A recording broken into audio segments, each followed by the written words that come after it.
حدیث نمبر 6. اطفال عزیز و شیرین و نازنین، قال رسول الله صلی الله علیه و سلم، رسول الله صلی الله علیه و سلم میگن که لا يدخل الجنة نمام، رواه مسلم. حدیث است که رسول الله صلی الله علیه و سلم میگن که لا يدخل الجنة، به جنت داخل نمیشه نمام، سخنچین. از این چی درس میگیریم؟ از این حدیث ما و شما درس میگیریم که انسان سخنچین کی را میگن؟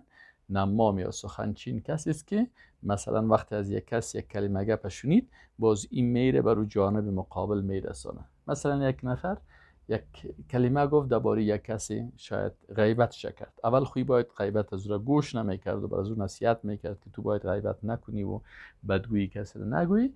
باز اگر شنید گناهگار خود شد، باز ایره میره به جانب مقابل دیگه چی میکنه؟ باز بر از اون میگه که فلانی کس درباره تو این تو گفت، فلانی کس بد تو را گفت، فلانی تو را دشنام داد، فلانی غیبت تو را کرد، فلانی این تو را بدگویی کرد.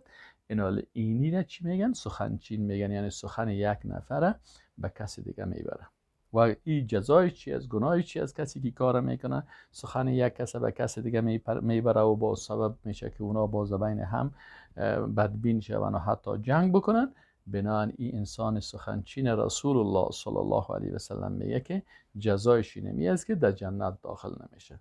چقدر سخت است. ما و شما نماز میخوانیم، روزه میگیریم، عبادت میکنیم و همیشه اعمال نیک میکنیم که جنت حاصل بکنیم و با یک کار زشتی که سخنچینی است از جنت محروم شویم. از این خاطر کوشش میکنیم که هیچ وقت سخنچینی نکنیم و سخن یک کس به کس دیگه نبریم تا ای که مستحق جنت شویم و از جنت محروم نشیم.